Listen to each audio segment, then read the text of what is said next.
¿Qué te dice Jesús hoy en el Evangelio? El Evangelio de hoy está tomado de San Mateo, capítulo 20, versículos del 20 al 28. La Iglesia celebra hoy la fiesta del apóstol Santiago. Sabemos que Jesús tenía 2 apóstoles que llevaban este nombre, pues el que celebramos hoy es el hermano del apóstol San Juan y uno de los 3 íntimos a los que el Señor solía llevar consigo. Fue muerto por el rey Herodes alrededor del año 42 y fue el que predicó el Evangelio en España y a quien se le apareció la Santísima Virgen cuando ella todavía vivía, que es la que se venera como la Virgen del Pilar en Zaragoza. Y el Evangelio que corresponde a la fiesta de hoy es cuando la madre de Santiago y Juan le pide al Señor, a instancias de ellos por supuesto, que sus 2 hijos se sienten, uno a su derecha y otro a su izquierda en el reino. Y el Señor les da una lección y les anuncia que han de beber su cáliz. Aquí vemos, hermanos, que los apóstoles no nacieron santos. También ellos tenían defectos, ambiciones, deseos de brillar, de aparecer.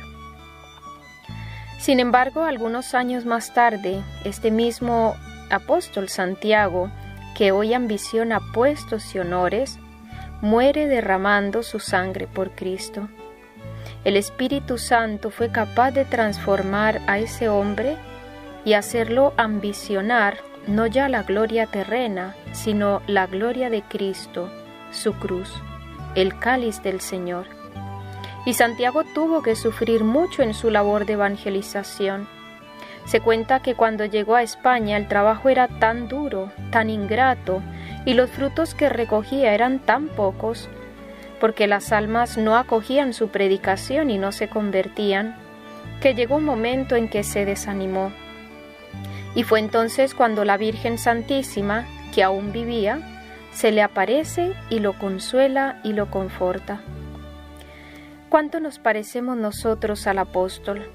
Muchas veces tenemos ambicioncillas que no son precisamente de las cosas celestiales.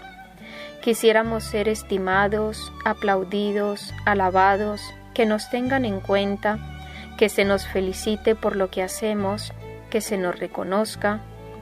Y es algo, hermanos, que llevamos dentro por nuestra soberbia. Y a veces se nos vienen esos pensamientos aunque no queramos.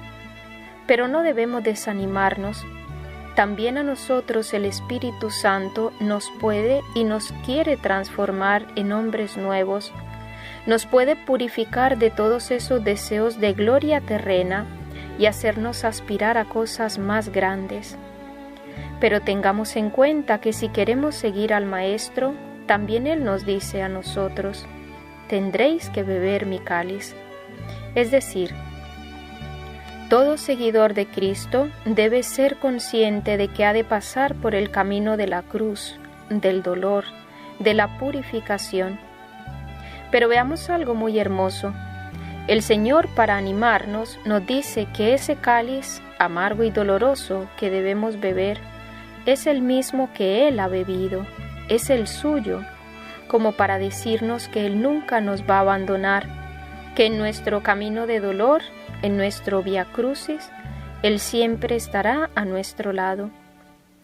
El cáliz que yo voy a beber, lo beberéis, y os bautizarán con el bautismo con que yo voy a ser bautizado. Un bautismo que es capaz de purificar hasta lo más profundo de nuestro ser, nuestras imperfecciones, nuestras malas tendencias, malos pensamientos, malas inclinaciones, malos deseos. Tantas cosas que nosotros no vemos y no podemos quitarnos de encima. Todo eso lo va a hacer el Espíritu Santo mediante ese bautismo de sangre, de dolor, de cruz. Por eso nosotros debemos aprender a mirar la cruz, no como algo terrible, como una maldición o una desgracia, sino como una bendición. El dolor aceptado en mi vida trae muchas gracias y bendiciones, no solo para mí, sino para mis seres queridos. Siempre que hay un dolor en mi vida, detrás de él está la mano amorosa de mi Padre Dios, que busca un bien para mí. En el momento no soy capaz de verlo, pero poco a poco la gracia de Dios y la fe van iluminando mi mente y mi corazón para comprender lo que Dios quiere.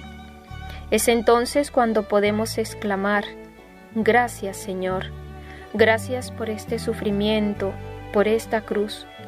Gracias porque a pesar de todo, tú siempre has estado conmigo y porque sé que tú tienes con esto un plan maravilloso en mi vida. Veamos que también la Virgen tuvo que beber el cáliz de su Hijo, y de qué manera. Y su acierto estuvo siempre en decir que sí a todas las voluntades de Dios, por incomprensibles y crucificantes que fueran. Pidámosle a ella que nos enseñe a vivir en nuestra vida en un constante fiat. Hágase en mí según tu palabra.